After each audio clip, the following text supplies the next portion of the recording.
reactor. Roll off. What's up, Reactorites? I'm John. And I'm Alger. And in this video, we're going to go in depth with Assassin's Creed, the movie. If you checked our previous review, it's just we talk about the movie. But here we're going to just dig deep, dissect the different characters and how it relates to the video game universe. So let's begin. What about you? What do you think? Let's see. Overall. All right, Assassin's Creed movie. It's very... There's a lot of stuff that it's trying to cram in, but I don't think it fits with the 2-hour time frame, because in the video games you're playing for long hours, and most of the time it's in the past. You're playing the past for the majority, and then you go back into the present, and you're finding stuff about Abstergo Industries, which is a company under, just underneath the Templars. And if you don't know the Templars, they're trying to control free will. And then you have the assassin side, where they're all for free will. So two sides are at odds, fighting for centuries. If you think about it, it goes down to the base idea of I don't want to say there's not really one evil side, one good side. It's like just two different ideals.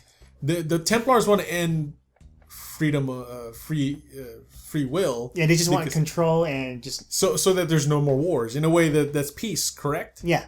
But then assassins don't feel that's the right way, because now you've lost your free will. And yeah, so free will, but chaos, or control and, peace. Yeah.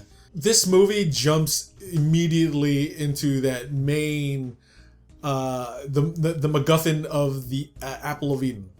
And they're already chasing after it. I feel they should not have done this. Okay. It would have been comparable to, like, say, watching Iron Man 1 and all of a sudden Iron Man's looking for the Tesseract. For the MacGuffin, yeah, other movies like the Indiana Jones movie, they introduced the MacGuffin right away.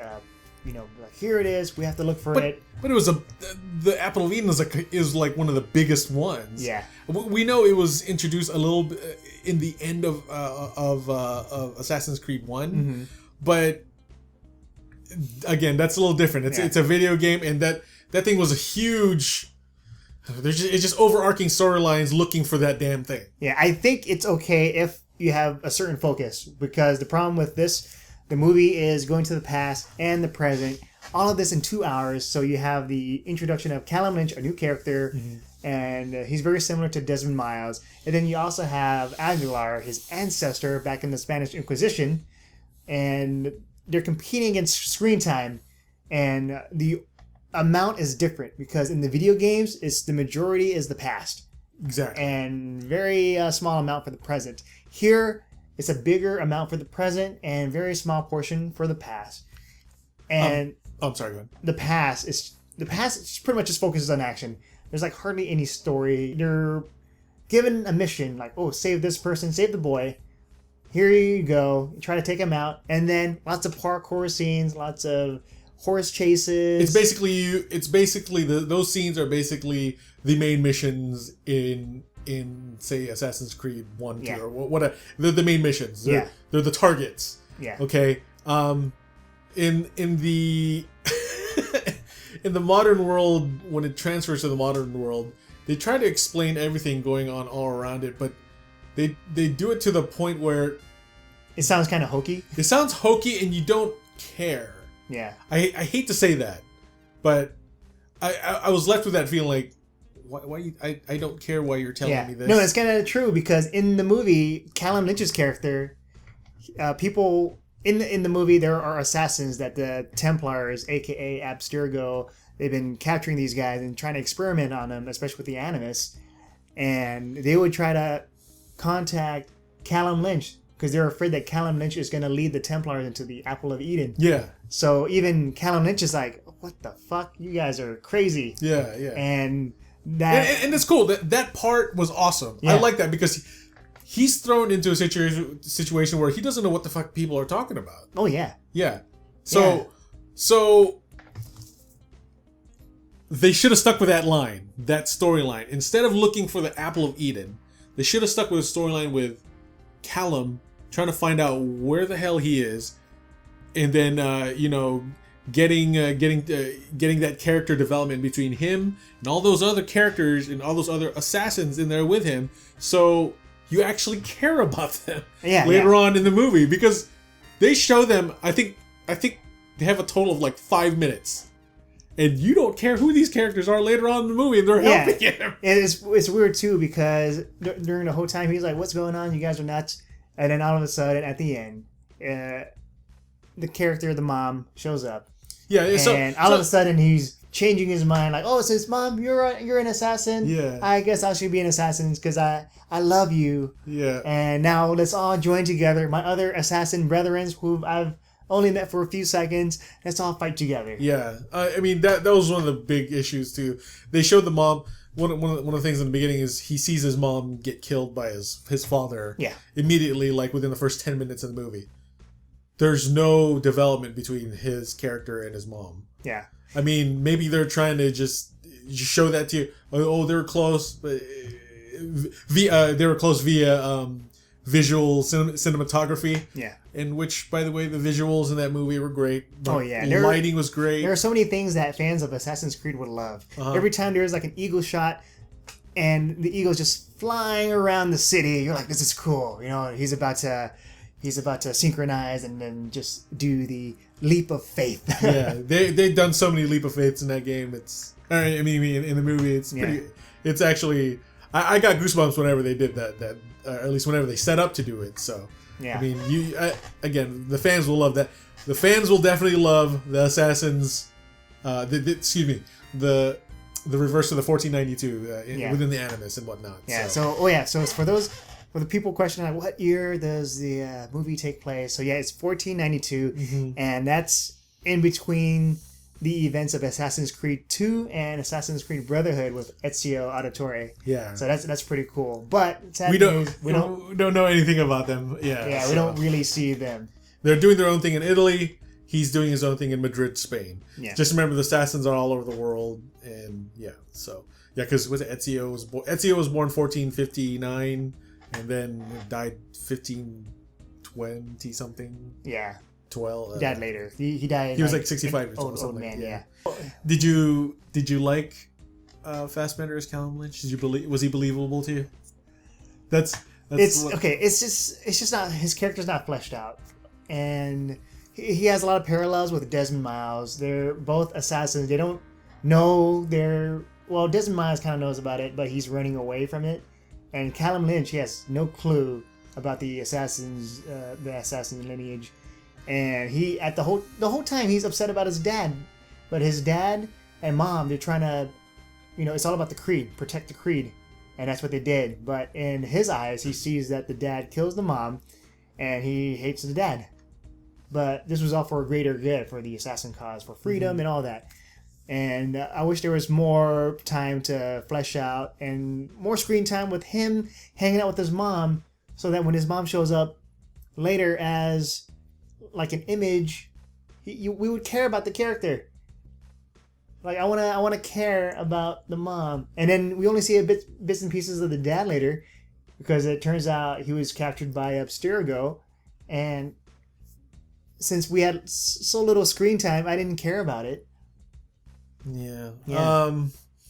Sophia too. Sophia is the scientist at Abstergo, and she is the daughter of Rickon. Rickon's the CEO of Abstergo, and he was in the video game, which is cool. Yeah. We have a character in the video game here, but here he looks different because he's played by Jeremy Irons. And so that's kind of cool to see the father-daughter relationship, and the daughter is more of an idealist. She really wants peace. Like she believes she's doing this for good. But in the undertones of the father, who is part of the Templars, it is not for peace, but it is for the ultimate goal of the apple again. Yeah. And Sophia, to me, she came off. Oh, I mean, it started off okay, like good, but as it progressed, I don't know. It felt kind of forced, maybe? It like felt just like kind of her forced. Trying to care for Callum Lynch's character. I mean, Callum Lynch. Yeah, it felt kind of forced, and it's just... She knows she's surrounded by these assassins. I don't know. It just felt really weird. Like, the way it was her character was she was carrying the character. I don't know. I really can't explain it. I think you know what I mean. Yeah, it's just it's a weird connection between the two characters, and I wish they did a better way of just having. It's just the position she's in. She's a scientist. She's forcing Callum Lynch to be in the Animus machine. Correct. Not just Callum, but then the others. But she's still trying to show a caring side, but it's like she's in conflict with herself. Exactly. She's trying to help, but she's making people's lives hell, kind of. At the same time, yeah. And she knows this, but it doesn't matter because it's all for the greater good of the elders, right? Yeah. And it's funny because you'd think the character would be like, the elders are asking for this, but then they don't care what happens. Like, wouldn't that click in your mind? Just like, all right, get them the hell out of here. Yeah. Right. Oh yeah, that's one thing. There's a situation where they're finally leaving when they're trying to break out of Abstergo. Yeah. And all the assassins, they grab their weapons and whatnot. They're fighting. Why is a lockdown security Abstergo place have the freaking security guards don't have guns? Everything is melee. Everything is in a world of melee. It's this is the stupidest thing in the world. If they had guns, they would have been taking down the assassins. And we don't want that. We want the assassins to escape. I know, but they could have done it. They could have done that in a different way. Maybe the assassins just go through the vents or something, and they can't shoot them at them. Or create blockade, weird. A director can do that fairly easily if that's put into the script. If they're just, I don't know, that just felt weird to me, and it felt forced. That with the it's also, let's attack all assassins with melee weapons when we know they're masters of melee and weapon and hand-to-hand combat. Oh god. And the funny thing to me is the assassins, they just waited until now to try to break away, because why didn't they do this before? Exactly. They already had the plan, and they didn't really need Callum Lynch to be there. Should we break out now? No, not yet. No, let's just wait Should until... we break out now? No, not yet. No. Let's wait until Callum Lynch reveals the location of the apple in Eden. Then we'll break out. Yeah, so there's little weird plot holes like that, which... Yeah. Again, we're not saying it's a terrible movie. It sounds like we're... It sounds like we're really ragging on it, but we actually enjoyed it. Yeah. And to me, this is actually my favorite video game movie. Even though I'm criticizing the hell out of it. Yeah, I think it's just because... Is it maybe we enjoy the game? We're very passionate. Yeah. We're very passionate because we played... I mean, John and I have played a majority of the Assassin's Creed games. Me, I haven't played Syndicate yet. Yeah. And I'm kind of almost near the end of Black Flag, but I played through all of the other Assassin's Creed. So. Yeah, I've played all of them. Assassin's Creed 1, 2, Brotherhood, Revelations, Assassin's Creed 3, Black Flag, Unity, Syndicate, and... So yeah, some of the games have been buggy, and other games have been fixing the bugs and have been really good. But then you get the story. I like the story, so I'm always invested in the characters. Yeah. And we get a lot of that. Here, this would have been better if it was a series, like a Netflix series, where the characters are fleshed out, and because it feels like there's more potential to the story instead of it all being crammed into 2 hours.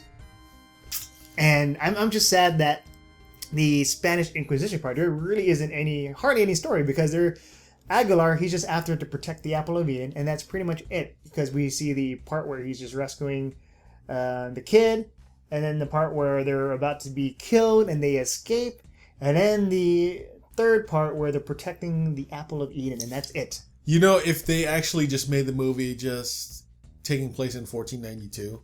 Yeah. During the Inquisition, I would have been okay with that. I would have been completely okay with that. And then the ending, it's Callum waking up going, "Oh God, where the hell am I?" You know what? That would be great. Oh yeah. Because oh crap, this guy, he finally understands he's in the Animus, and they took him, and then he'll all this crazy that could go anyway. But I'm just saying, I think the movie would have been better if they did that, or just focus not on the Apple of Eden and just focus on Callum and all the other characters in there, and developing all that. Yeah.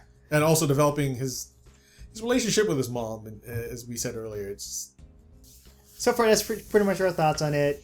And it's still, if you're an Assassin's Creed fan, it's worth watching. It's worth checking out just to see just to see it in live action, like the parkour scenes, the action sequences, and just seeing some of the characters come to life, and just the Animus machine is pretty cool. And seeing it, how it goes back and forth between timelines. Yeah.